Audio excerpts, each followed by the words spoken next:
साथियों, स्वागत है आपका आपके अपने YouTube चैनल में। तो आज हम देखने वाले हैं जीएस का पार्ट नंबर 5। इन 10,000 प्रश्नों की श्रृंखला में आपका स्वागत है। आइए चलते हैं अपने पहले क्वेश्चंस पे।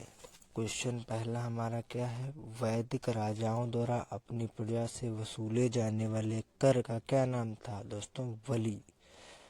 क्वेश्चन नंबर अगला, संगम युग का ग्रंथ मणिमेखले किस धर्म की श्रेष्ठता प्रतिपादित करता है? तो किस धर्म की? बौद्ध धर्म की। भगवान बुद्ध के जीवन की किस घटना को महाभिनिष्क्रमण कहा जाता है? तो गृह त्याग की घटना को महाभिनिष्क्रमण कहा जाता है। अगले क्वेश्चन पे चलते हैं।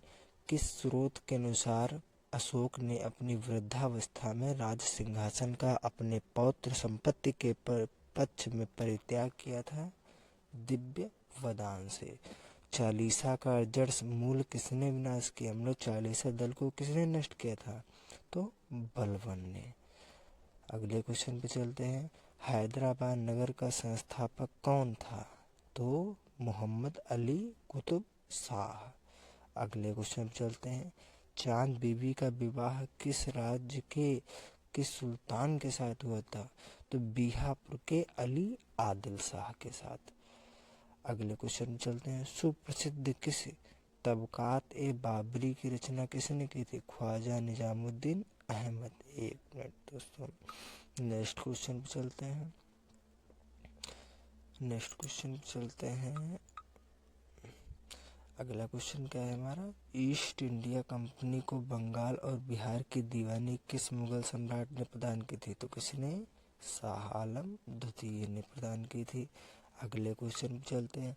ऋग्वेद में दस्यु शब्द किसके लिए उपयोग किया गया है? अनार्यों के लिए। किसके लिए? अनार्यों के लिए।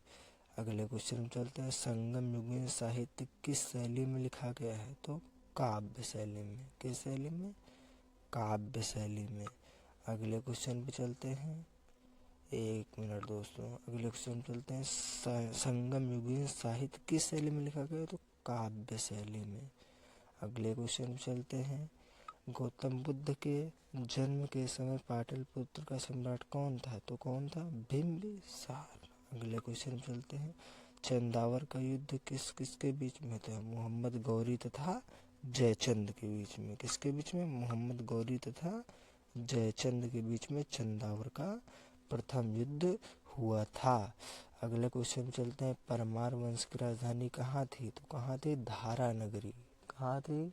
धारा नगरी। अगला क्वेश्चन चलते हैं। महाबलीपुरम स्थित 7 रथ मंदिरों का निर्माण किसने करवाया था? नरसिंह वर्मन ने। किसने करवाया था? नरसिंह वर्मन ने। अगले क्वेश्चन चलते हैं। तहकीक हिंद ग्रंथ की रचना किसने की थी? अल-बरूनी। किसने की थी? अल-बरूनी ने की थी। अगले क्वेश्चन चलते हैं। दीवान कोही की स्थापना किसने की थी? मोहम्मद तुगलक ने की थी। किसने की थी? मोहम्मद तुगलक ने। जफरनामा के नाम से इतिहास में क्या विख्यात हुआ था? तो जो औरंगजेब के द्वारा लिखा गया एक गुरु गोविंद सिंह को पत्र था, उसका नाम था जफरनामा। अगला क्वेश्चन हमारा क्या है? ऋग्वेद में सबसे अधिक मंत्र किस देवता की स्तुति में लिखे गए हैं? तो कौन है? इंद्र की स्तुति में। अगला क्वेश्चन क्या है? निषाद का सबसे पहला उल्लेख किस ग्रंथ में मिलता है? यजुर्वेद में। किस वेद में? यजुर्वेद में। अगले क्वेश्चन पे चलते हैं। अगला क्वेश्चन हमारा क्या है? खानवा के युद्ध में मेवाड़ को पराजित करने वाला शासक कौन था? बाबर। अगले क्वेश्चन पे चलते हैं। लॉर्ड डलहौजी ने हड़प की नीति के अंतर्गत सर्वप्रथम किस राज्य को अंग्रेजी राज्य के अधीन रखा था? सतारा को। इसको? सतारा को। अगले क्वेश्चन पे चलते हैं। भारत में स्थानीय सुशासन का प्रारंभ किसने किया था? रिपन ने। किसने किया था? रिपन ने किया था दोस्तों। मध्यकालीन इतिहास का सर्वाधिक विवादास्पद शासक किसे माना जाता है? मोहम्मद तुगलक को। मोहम्मद तुगलक को माना जाता है सबसे विवादास्पद शासक। मौर्य सम्राट अशोक के शासनकाल में प्रांतों की संख्या 5 थी। तक्षशिला किस प्रांत की राजधानी थी? तक्षशिला शिला जो थी उत्तरापथ की राजधानी थी, उत्तरापथ की राजधानी थी। अगले क्वेश्चन पे चलते हैं। अगला क्वेश्चन हमारा क्या है, अजंता की कौन सी गुफा सर्वाधिक प्राचीन प्रसिद्ध है जिसमें 16 धर्म बौद्ध उपासकों को स्तूप की तरह आगे बढ़ाते हुए चित्रित किया है? तो किस गुफा में? गुफा नंबर 9। अगले क्वेश्चन में चल लेते हैं। गुप्त प्रशासन में गज सेना का अध्यक्ष किसे कहा जाता था? तो महापीलूपति को गज सेना का अध्यक्ष कहा जाता था। अगले क्वेश्चन में चलते हैं। राष्ट्रकूट वंश के चोल लेखों में किस राजा को सुगमता व्रत अर्थात करों को हटाने वाला राजा? तो कुलोत्तुंग प्रथम को। जितने भी क्वेश्चन दोस्तों कराए जा रहे हैं सभी प्रश्न जो हैं एग्जाम की दृष्टि से बहुत महत्वपूर्ण और सिलेक्टेड क्वेश्चन हमने इस वीडियो में लिए गए हैं। ठीक, तो अगले क्वेश्चन पे हम चलते हैं। अगला क्वेश्चन हमारा क्या कह रहा है, गुलाम वंश का शासक अलाउद्दीन मसूद किस परिवार से संबंधित था? तो इल्तुतमिश के परिवार से। अगले क्वेश्चन पे चलते हैं। अगला क्वेश्चन हमारा क्या कह रहा है कि सल्तनत काल में विद्वानों एवं धार्मिक लोगों को प्रदान की जाने वाली आर्थिक सहायता क्या कहलाती थी? इदरार। क्या कहलाती थी? इदरार। अगले क्वेश्चन पे चले। अकबर ने 1562 में मेड़ता पर शरफुद्दीन के नेतृत्व में विजय प्राप्त की। वहां का शासक कौन था? जयमल। कौन था? Jaimal. Anglo Indian Hindu association की स्थापना किसने की थी? हेनरी विवियन डेरिजू ने। किसने की थी? हेनरी विवियन डेरिजू ने। अगले क्वेश्चन पे चलते हैं।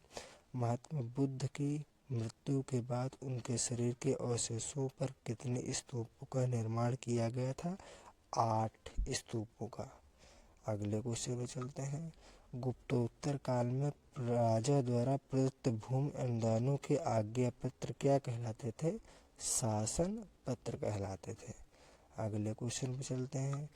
किस इमारत को ताजमहल की फूहड़ नकल कहा जाता है? तो बीबी का मकबरा को ताजमहल की फूहड़ नकल कहा जाता है। दोस्तों दिलरास बानो की याद में बनवाया गया था। अगले क्वेश्चन पे चलते हैं। अगला क्वेश्चन हमारा क्या कर रहा है, हुजूर दफ्तर क्या था? हुजूर दफ्तर क्या था दोस्तों? पुणे में पेशवा के सचिवालय को क्या कहते थे? हुजूर दफ्तर कहते थे। अगले क्वेश्चन, लिंगायत संप्रदाय के अनुयायी किस देवता के उपासक थे? तो शिव जी के उपासक थे जो लिंगायत संप्रदाय के अनुयायी थे। अगले क्वेश्चन पे चलते हैं। दीवाने ईसा का क्या कार्य था? पत्र व्यवहार का कार्य जो था वो दीवाने ईसा का कार्य था। अगले क्वेश्चन चलते हैं। दिल्ली सल्तनत का वह कौन सा सुल्तान था जिसने एक अकाल संहिता तैयार की थी? तो किसने? मोहम्मद बिन तुगलक ने अकाल संहिता तैयार की थी। अगले क्वेश्चन पे चलते हैं दोस्तों। अगला क्वेश्चन हमारा क्या कह रहा है कि लोहगढ़ का किला किसने बनवाया था? तो गुरु गोबिंद सिंह ने लोहगढ़ का किला बनवाया था। अगले क्वेश्चन पे चलते हैं। अगला क्वेश्चन है, कश्मीर के मार्तंड मंदिर के संस्थापक कौन थे? तो ललितादित्य मुक्तपीड इसके संस्थापक थे। अगले प्रश्न पे चलते हैं। ऋग्वेद में किस अपराध का सबसे अधिक बार उल्लेख किया गया है? तो ऋग्वेद में जो है पशु चोरी का सर्वाधिक उल्लेख किया गया है। अगले क्वेश्चन पे चलते हैं दोस्तों। उत्तर वैदिक काल में शासन व्यवस्था का सामान्य रूप क्या था? राजतंत्र। क्या था?